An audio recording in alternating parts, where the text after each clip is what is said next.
Yes, my dear friends, I am afraid that we have experienced a catastrophic failure with our earliest new saddle design. Soggy, breakfast is ready, dear. Oh my, what happened? See, I told you shouldn't be messing with those bicycle motor machines. It's too dangerous. You could have killed yourself. Oh. Yes, of course, little grandmother. Quite right, quite right. Now please, why don't you go back inside and warm yourself by the fire? Oh, you're right. It's chilly out here. I'll catch my death out here. Then who will heat up the tortillas? Oh dear. Ah, beloved little grandmother, you worry much too much. That is correct, gentlemen. Behold, we have suffered a slight setback in our earlier saddle designs. We will therefore divide this video into 3 basic steps, followed by a final test ride, which will of course include our conclusive thoughts on the matter. Now then, we cannot have a phoenix rising out of the ashes without a little fire first.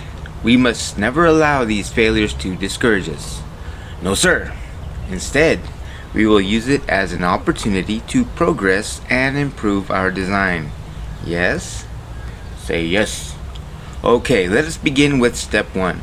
Uninstalling the seat saddle. Easy enough. Whoever decided to make these panels removable deserves a promotion. Ay ay ay ay. Once we expose the structure supporting the seat, we can clearly see why this design failed. We had 2 separate supporting structures.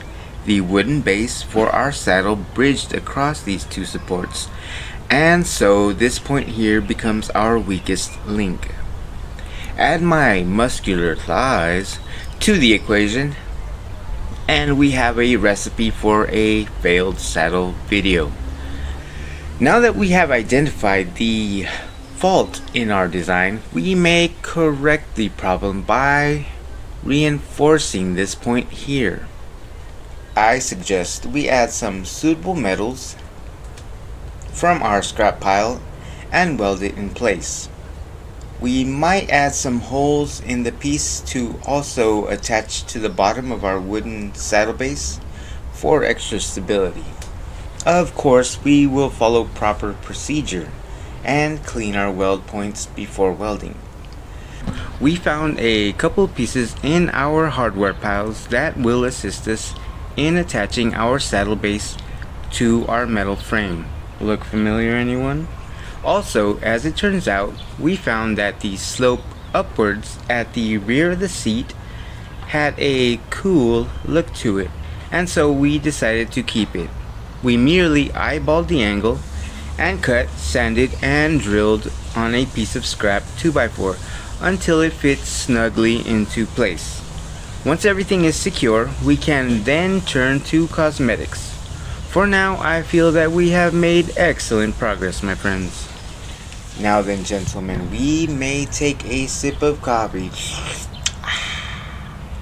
and proceed on to the 3rd step, reinstallation.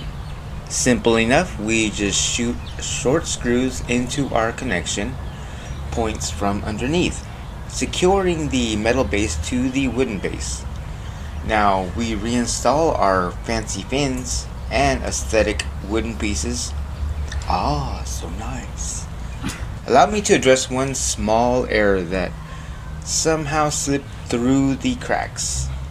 This piece here was attached here and here. Big no-no. You see, my friends, we must clearly differentiate mobile from rigid and never connect a piece to both simultaneously.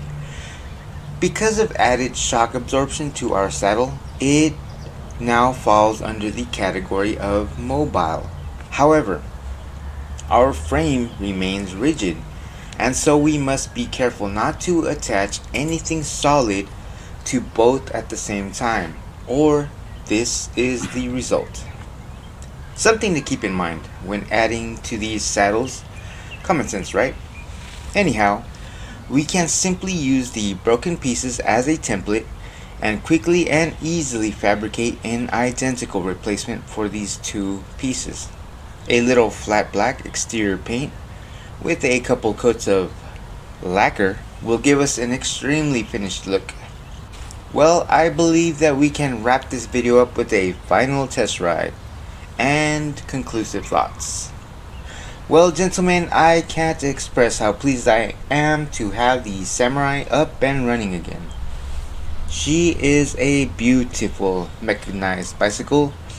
Now that we have corrected this flaw in design, we can ride hard to seek out any other flaw or weakness, and in this manner we can confidently produce a rider we can depend on for daily commuting to work and home, to the store and back. Because in truth, my dear friends, we have over the years found dependability a wiser objective than raw speed. The saddle on this particular build differs from our more current builds in that instead of a hinge in the front and hydraulic shocks or springs in back, this saddle rests completely on springs, 3 in the middle, 2 in back. It floats on 5 springs and is quite comfortable with a subtle range of motion in any direction that we lean during turns. I would say that the 5 springs provide an excellent balance between a solid and stable feeling and a smooth swaying action. All in all, quite comfortable. We will certainly provide an update in the future once we have put a respectable amount of miles on this motorized beauty. Well, until the next time, my beloved friends, stay true to the God of Heaven and ride easy. This is Soggy, signing off. Ay, ay, ay, ay.